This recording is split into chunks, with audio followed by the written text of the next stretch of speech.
everyone, this is podfic, back with another podfic. Today I'll be reading The Miss Protects by Tea Party Canon, and this will be Chapter 8, Colorless. If Ao3 were asked to describe his life after becoming an official demon slayer in one word, it would be busy.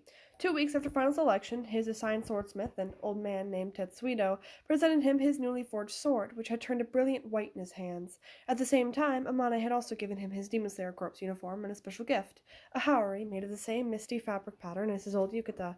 From there, it was non-stop work. Despite only 2 more weeks passing since then, there wasn't a day he wasn't traveling between locations, hunting down demons and moving on to his next mission, as his crow instructed him. And, of course, Muichiro came along every time. Their first official mission was nothing to note. The demon had underestimated him, taking him to be just a kid, and its head had rolled 1 strike later. Those after fell just as easily. Any that evaded his first swing would find themselves at the end of Muichiro's claws, and too distracted to dodge a second time, Muichiro was proud of their teamwork. Which was why he had a feeling the next mission would be their toughest yet, because it involved doing one of Yuichiro's absolute least favorite things in the entire world, working with other people. Yuichiro met his 2 colleagues at the designated meeting spot just on the edge of town they were assigned to protect. They were a boy and a girl, both older than him. They didn't wear anything other than their uniforms, but the girl's hair was tied with a flowery bow, and the boy's black hair was windswept. The girl smiled as he approached, while the boy looked wary. "Hello, you must be Tokito, right?" she asked. "Yeah. Sorry, what are your names?" "I don't think Ginko told me." The girl probably had told him, but Yuichiro had no problem blaming her for him not knowing their names. Not because he forgot, but because he didn't care in the first place. "I'm Kasumi Yuki, and this is my little brother Haru. You can just call us by your first name so there's no confusion." "Oh, right," Yuichiro frowned. It would be helpful to know what names to call in the heat of battle. He would prefer these strangers not address him by his given name, but it couldn't be helped. "Then I guess you can do the same with us. I'm Yuichiro, and my brother is Muichiro." "Brother? You mean the demon?" Haru asked, looking suspiciously at the basket Yuichiro carried. Yuichiro narrowed his eyes. "No, I meant my brother. He's a demon slayer too." "How can a demon slay demons? Does he even have a—" "Haru, that's enough," Kasumi cut him off. "We're all on the same side here, aren't we? Come on, we have a mission to complete. If we finish quickly, we can get everyone to celebrate." "She's right," Yuichiro agreed, welcoming the distraction. "What do we know so far about the situation?" "There have been reports of disappearances around this town, increasing in number over the past couple weeks. The corpse suspects it might be multiple demons working together," Kasumi explained. "Then they're probably pretty weak, huh?" "Maybe, but we can't be sure of that," Haru said with a bit more bite than necessary. "Don't let your guard down." "Same to you," Yuichiro bit back. He already didn't like this guy. "Oh, boy," Kasumi muttered, trying to keep up a cheery face. "Let's just get moving, shall we?" The 2 boys huffed and agreed, and the quartet made their way towards the forest just beyond the town. It was really more of a swamp than a forest, damp and with a heavy, musky smell. Yuichiro pinched his nose and tried to ignore the wetness beneath his feet. Even with the chill in the air, his uniform felt too tight. He really needed to make some modifications to it once he had the time to do so. "Hold on," he called to his 2 companions. The sibling pair turned to him as he took off Muichiro's basket and set it on the ground. "You're bringing him out," Haru grumbled. Yuichiro shot him a venomous glare. If you want to find those demons, Muichiro's your best bet." He turned away from Haru and knelt beside the basket. "You can come out now, Mui. It's okay." The basket shook, and then the lid popped off as a cloud of mist billowed out. Haru stood protectively in front of his sister as the mist solidified into the form of a young boy. Muichiro wore a small, serene smile as he looked up at the 2. "Hi!" Muichiro didn't wear the corpse's uniform, but he did have a new uniform of his own. The young demon was clad in a white kimono with teal mist patterns and matching hakama pants, as well as white tabby socks, white zori with teal bands, and a teal obi wrapped around his waist. These clothes were formed from his own cells, and thus able to regenerate and transform with him whenever he turned to mist. Muichiro appreciated the practicality, but tried not to think too hard about the implications. "Hi there," Kasumi greeted him back, making eye contact and smiling cheerfully. "So you're Muichiro. You're cuter than I thought you'd be." Yuichiro scowled. Did she think he'd be some terrifying monster? It was no secret that they looked exactly the same. Muichiro, meanwhile, just seemed excited to have someone to talk to. His eyes widened as he stared unblinkingly into Kasumi's eyes. "Thanks. Can call me Mui. Nice to meet you." "Oh, you're the sweetest thing. I'm Kasumi, and, she trailed off, seeming to lose focus. Her eyes looked a little fogged over. Haru looked concerned, and soon directed a withering glare at Muichiro. Yuichiro grimaced and grabbed his twin's hand. "All right, enough chatter. We have a job to do." He pulled Muichiro away, breaking their eye contact. He walked a distance away, then leaned in and whispered, "You know you're not supposed to do that." "Sorry," Muichiro muttered. "Forgot." Yuichiro looked towards the siblings. Kasumi was shaking her head with a confused look, while Haru fussed over her. They spoke between themselves, not nearly so quiet. Are you okay, sis? Did that demon do something to you? I'm fine, Haru, so stop worrying. I just got lost in thought, that's all. Lost in thought? We're in the middle of demon territory. You can't. Yuichiro turned away and sighed. He hated working with people. Muichiro, can you find any signs of the demons we're hunting? Muichiro looked around and sniffed the air, his face scrunched up in disgust. Stinky. But he continued to walk around and observe the area with a focused expression. After a minute, he pointed east with a clawed hand. That way. Yuichiro smiled. He knew his brother would find something. You heard him. Let's go. Haru grunted and pulled out his sword, a blue blade that marked him as a wielder of water-breathing. You two lead. I'll take up the rear, just in case. At the sight of Haru's blade, Muichiro noticeably tensed up. His face was blank as usual, but it looked more strained. Yuichiro frowned and tried to redirect his attention. Come on, Mui. We're all counting on you here. It seemed to work, and Muichiro relaxed a little. He nodded and marched on ahead into the marsh. They walked silently in a line, their surroundings dark except for slivers of moonlight and the young demon's glowing eyes. Yuichiro quickly noticed that Haru's attention was elsewhere. Specifically, it kept diverting forwards, towards Muichiro. Yuichiro debated saying something when a pair of voices reached their ears. Shut up! It's my kill and I'll deliver it to the chief. Bullshit! I did all the work to get it in the first place. I'm going to give it to him. Yuichiro held up a hand, signaling for Kasumi and Haru to stop. He and Muichiro crept forward, and that's when they spotted them. Two demons engaged in a fierce argument. Neither noticed the twins. Silently, Yuichiro gestured to his brother, and then to the demons. Muichiro nodded. Mist engulfed the two as Yuichiro shot forward. They were completely caught off guard, and with two swings of his sword, both demons collapsed, headless to the ground. Yuichiro flicked the blood off his sword and sheathed it as quickly as he could. Thankfully, Muichiro was too occupied to notice as his mist enveloped the crumbling corpses. It was then he saw the thing the demons had been fighting over, a human corpse, and likely one of the missing townspeople. The man's throat was slit, but it wasn't bleeding, suggesting he'd been dead for a while. He hadn't noticed the smell of it over the stench of the swamp. Disgusting monsters. His grip on his sword's hilt tightened. Yuichiro heard their two companions run up behind him. Oh no! Kasumi gasped, her hands covering her mouth. Nothing we can do now, Yuichiro muttered. We'll just have to avenge him by killing the rest of these bastards. Why'd you kill them both, then? We could have questioned one about where the others are, Haru pointed out angrily. Yuichiro turned to meet his glare with one of his own. There's no need. Now that Muichiro knows what he's looking for, we'll find the rest easy. Idiot, we could still have learned more than that, Haru snapped. How many of them are there, or if there are any blood demon arts? You think your demon brother's going to know that? Yuichiro was about to retort when Kasumi called out. Wait, do you hear that? They stopped to listen, and heard it too. More voices. Muichiro reformed his body and pointed deeper into the marsh. This way. Their group advanced silently until they found the source of the voices. The thick trees opened up into a large clearing at the edge of a murky lake. Several emaciated demons huddled around a large stone statue depicting something. Yuichiro couldn't tell. Kind of looked like a horse, but it had the upper body of a man. Weird. That's a centaur, Kasumi commented from behind him. It's a creature from Greek mythology. I read about it in a book. Whatever it is, it's ugly, Yuichiro grumbled, looking in disgust at the crude statue, especially when he noticed the reddish liquid painted over it and the mutilated piles of meat and bone of the demons left at its base. It's like they're worshipping it, Haru observed, looking just as disgusted as Yuichiro felt. Might be Chief, Muichiro said, glaring at the demons. Chief. Suddenly Yuichiro remembered. That's right, those demons said something about a chief. So they have a leader then, but it doesn't seem to be here now, so let's take care of him while we can. His companions all nodded their agreement. Yuichiro gestured to Muichiro again, and mist swallowed up the soon-to-be battlefield as the fight began. Mui was aware of everything that happened within his haze. He felt everything it touched, and as his mist swept the battlefield, he knew instantly that what they were up against. 7 demons versus 3 demon slayers. Anger propelled his claws forward as he followed Yui. He slashed one demon across the face and followed with a kick that knocked it to the ground. He vanished back into the mist as Yui dove in with the 4th form and sliced its head off. Several feet away, he felt Kasumi and Haru using their water breathing together to dispatch another demon. 5 more to go. Yui was right. These demons were weak, though he wasn't sure it was the demons' faults. They seemed starved. Was all their food going to their chief? Was there a chief anyway? He heard Haru cry out as a demon knocked him back and shoved those thoughts aside as he dove in to help. He reformed behind the demon and tackled it to the ground, then jumped off as Haru's sword came down to cut through its neck. Mui smiled at the boy, but Haru only scowled and ran off into the fog.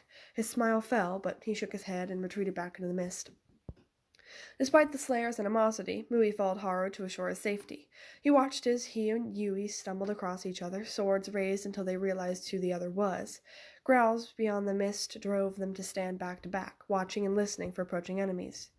Keeping up? Yui asked with thinly veiled contempt. I'd be doing better with all of this damn mist. How can you even stand being in this stuff? It's making my skin itch like crazy, Haru complained. Huh? Yui looked confused. The hell are you talking about? It doesn't— Look out! Yui shoved Haru out of the way as a demon took a swipe at him. He drove his sword through the demon's chest and pushed them both back into the mist and out of Haru's sight. Huh? Mui didn't understand, but he pulled his mist away from his human companions. Unfortunately, this meant it was easier for the demons to spot them. He saw one leap at Kasumi while she was finishing beheading another, and he jumped in to help her.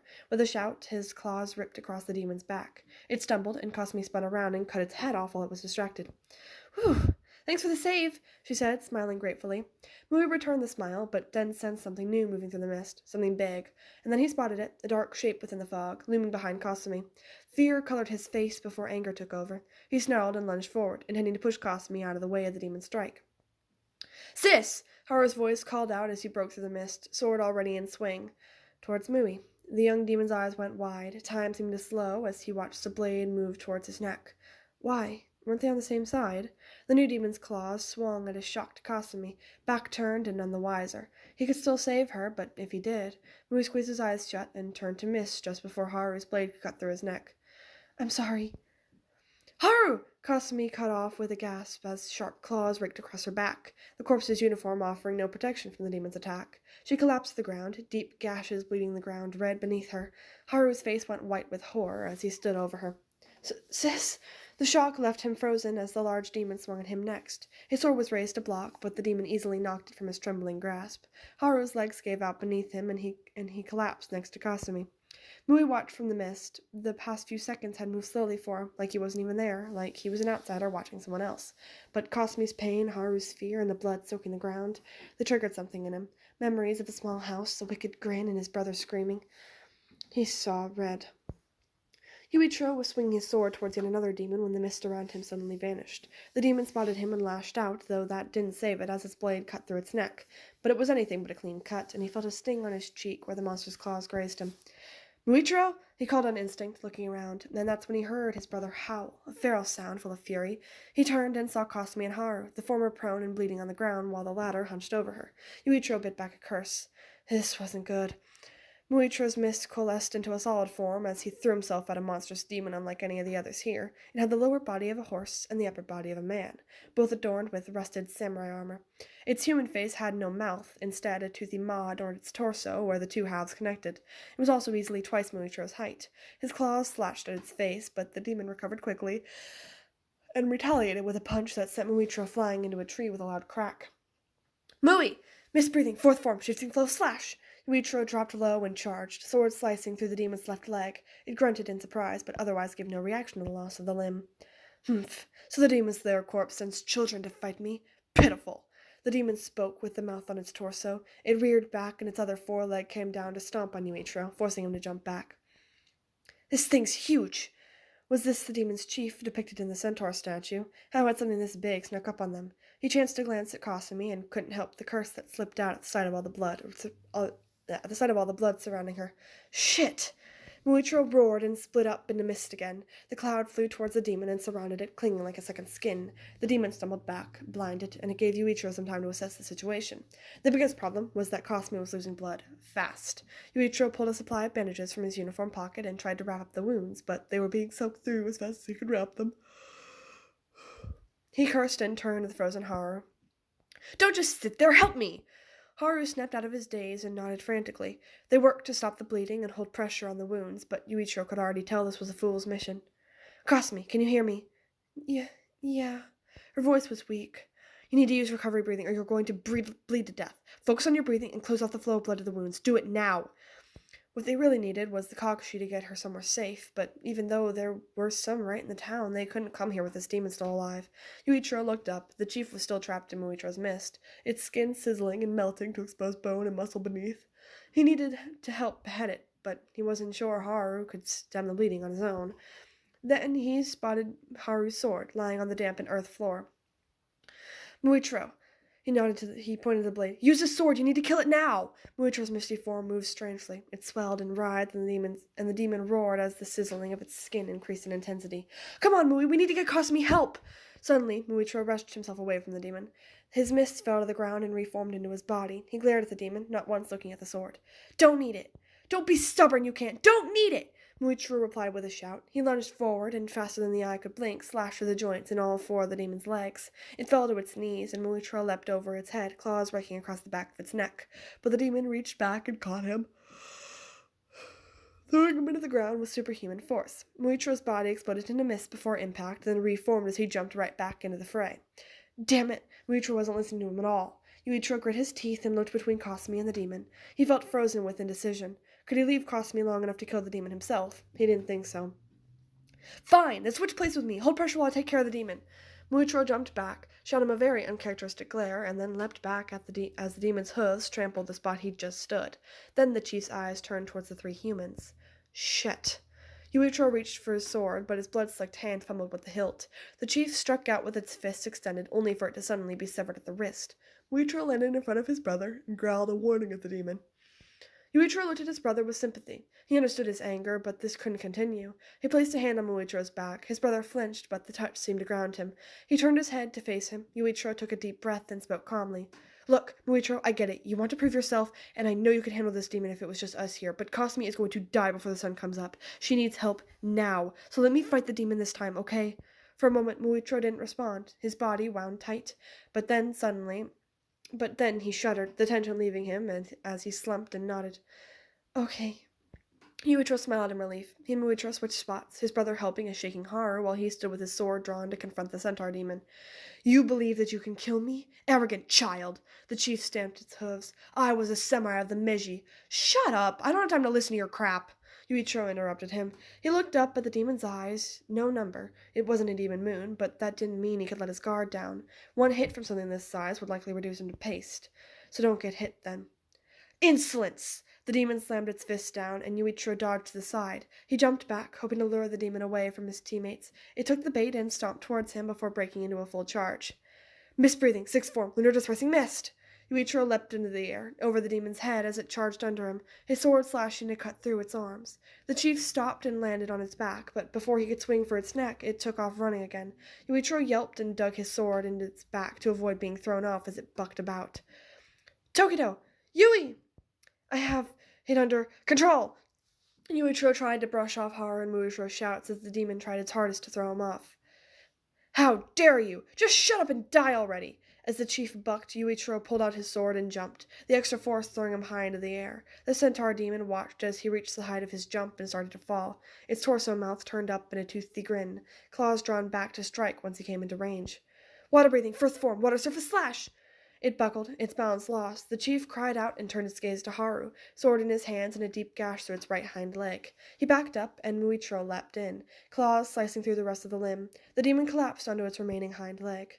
No! It tried to swing at Yuichiro a second too late. Misbreathing, second form, 8-layered mist! The demon's arm was sliced to pieces, and with a glint of white under the moonlight, its head separated from its neck.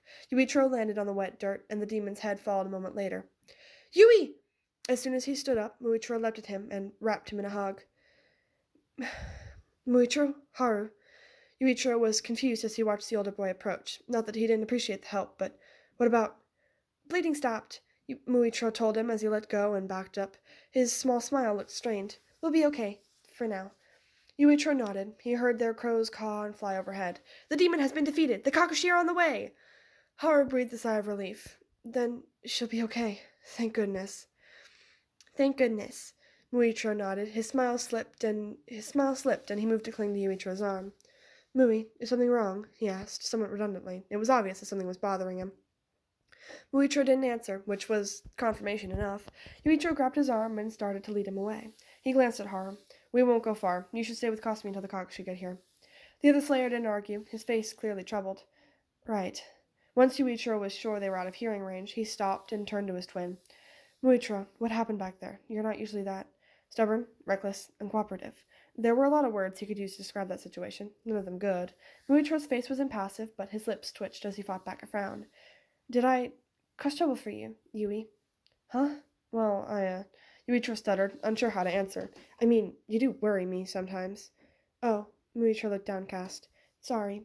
You don't need to apologize for it. It's just, sometimes it's hard to tell when you're thinking, and if you don't say anything, I can't really help, you know. Yeah, I know. Sorry. Muichiro shook his head and looked away, hair hiding his face. A long silence followed. Yuichiro sighed. He knew full well what was bothering his brother. He'd known for the past 2 weeks. Muichiro, I'm sorry the Nichiren sword didn't change color for you. Muichiro jumped, his head whipping around to face him. Huh? Why, sorry. Not your fault. Well, it's not your fault either. You're beyond skilled at misbreathing, and I'm sure you have an affinity for it. But the sword just doesn't change color for demons. It sucks, I get it, but it doesn't do any good to keep being upset. Can't you? No. I didn't even... Yuichiro groaned and put a hand to his face. Deep breaths, he told himself. Okay, you don't have to use the sword, but can I ask you to remember something? Muichiro tilted his head, confused. Don't think you have to prove yourself to me. So you can't kill demons on your own. That's fine, because I'm here for you. We're a team. We fight better when we're together. Any anger his brother still held faded away after that, and he just looked sad. After a minute, Muichiro asked, Team, but what can I do that you can't? Yuichiro grimaced. His twin's lack of self-confidence was nothing new, as far back as when he'd been human, but trying to do something about it was difficult. Muichiro, if you think you're useless, that couldn't be further from the truth. I wouldn't even be half as good at fighting demons if it wasn't for your miss making my technique stronger. So I just support you. Muichiro seemed less than happy at the idea. Yuichiro felt his composure start to slip, panic building in the back of his mind. He was not prepared for this kind of discussion, and he didn't know what to say that wouldn't make Muichiro feel worse. No, of course not. You do so much more than that. You saved my life, you watch my back, and I watch yours. That's what it means to be a team. And besides, if it wasn't for you, I wouldn't have the strength to do any of this. You're the only reason I'm standing here right now. A little light entered Muichiro's eyes. Really? There was a note of desperation in his voice. Really mean that? Of course I mean it, Muichiro scoffed and crossed his arms. Would I say it if it wasn't true? Muichiro blinked. He seemed to be thinking hard. No? Why did he sound so uncertain? Yuichiro sighed inwardly, but kept talking. Then trust me, and I don't want to hear you talking about yourself like that again either, okay? Okay. Muichiro gave him a fragile smile. Suddenly, the two heard a call overhead. Yuichiro looked up, and Ginkgo flew down to rest on his shoulder before shouting right in his ear. New mission! New mission! Head south! Demons have been reported near a fishing village! Yuichiro scowled and tried to cover his ringing ear. Why did she have to be so loud? The only reason he hadn't asked for a different crow by now is because Muichiro had unfortunately grown attached to the annoying thing. Already? Seriously? They'd only just finished this one, not to mention he wasn't done talking to Muichiro. But his brother turned away with a frown and started walking back towards the siblings in the Kakashi, who were now tending to them. So it seemed their conversation was over. Yuichiro scowled and followed. What an awful night this had turned out to be. They needed to rest before traveling on the next mission, so the twins rented a room in one of the town's inns. Mui waited in the bed as Yui cleaned up in the washroom. He'd never slept in a bed before. He couldn't help but marvel at how soft and bouncy the mattress was compared to a futon. That is, until his claws caught on the sheets, ripping through the delicate fabrics and spilling out cotton. Oops. Yui took that moment to step out of the washroom. Garbed in his nightclothes, he and Mui hastily sat on the rip to cover it up. He smiled as Yui gave him a strange look. I'd ask what you did, but honestly, I don't want to know right now. It's late and I'm tired. Yui climbed into bed, and Mui lay down beside him. Some night, huh? Mm-hmm. Mui nodded. His smile slipped. He wasn't proud of how he'd acted tonight. He'd just been so angry at the demon and at himself. That Haru guy was a real jerk, too. Haru? Oh, right, the older boy from the mission. He'd forgotten. Actually, he couldn't remember either of the siblings' names. A heavy stone-like feeling weighed on his chest. I mean, who does he think he is, treating you like that?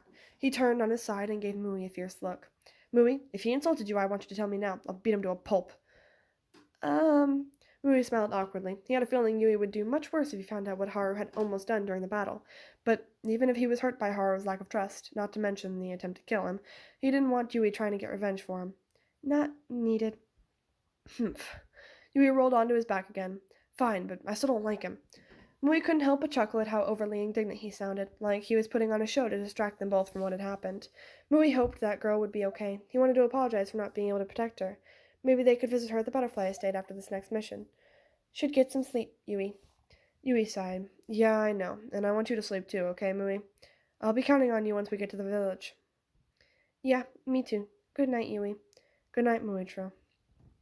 Yui rolled over and closed his eyes. Mui stared at his back, silently listening until he heard his breathing even out. But even if Yui was asleep, Mui found it to be a much more difficult task. Part of it was that he didn't really need the sleep, but a larger part was that he couldn't stop thinking. Yui was really kind. He was trying his hardest to assure Mui that he was useful and that they were a team. It made him happy, but it didn't get rid of the aching in his heart. He and Yui were a demon and a human. No matter what, they weren't the same. Mui had held on to the hope that they could still be demon slayers together, but that hope had been crushed 2 weeks ago when Yui's swordsmith had brought that second sword as a gift, a sword that had failed to change color in his hands and left him with a nauseating sludge-like feeling in the pit of his stomach ever since. Mui had hoped that if he ignored the sludgy feeling long enough, then he'd forget about it like he did everything else. But he didn't. Of all things, why was it this awful feeling that he remembered most? It was so unfair. Yui had told him that the sword didn't need to change color to slay demons, but some part of him screamed that it was important that the sword be his own and no one else's, because how could he be a demon slayer without his own sword? And if he couldn't be a demon slayer, how could he and Yui ever be equals? He wanted to talk to Yui, but Yui was still sleeping. His worries weren't worth waking him up for. Humans needed their sleep. The mist crept in at the edges of his vision, but he didn't try to stop it. Mui closed his eyes and let the fog claim him as the night silently passed. And that is it for Chapter 8 of the Miss Protects. I hope you all enjoyed. Let's see. Oh, I am sorry for not posting. Last week I didn't post because I put it off, and then by the time I knew it, it was already this week. And then last Sunday, so like Sunday before last was just because I put it off. But last Sunday, like I recorded all of this last night. But then it didn't upload, and I believe that is because I paused the video for a minute or two to cough because my throat really hurt. So yeah, and that is why I didn't post last night, because I was going to, and then I was going to post a different video today, but I guess this video is going up today, and then the other one's going up tomorrow. So yeah. Do I have anything else to really talk about? Oh, there was Pirate Days in my local town, because I live in a coastal town, and so we have Pirate Days. It's an annual festival, and I was there from 9 to 5 one of the days, and then the other day I was in the parade. I mean, it was a lot of fun, but it was also a lot. And then let's see. Oh, I'm doing more volleyball stuff. There's my freaking camps in like a week, 2 weeks. So, and then freaking August I've got Art Fest, which is also a local festival, and I've got another summer volleyball thing. Yeah, so I think that's it. Anyway, I hope you all enjoy. I will see you all in the next one. I will see you all tomorrow, actually, because I will be doing a Pride Month special tomorrow. I really hope this actually uploads this time. Anyway, bye!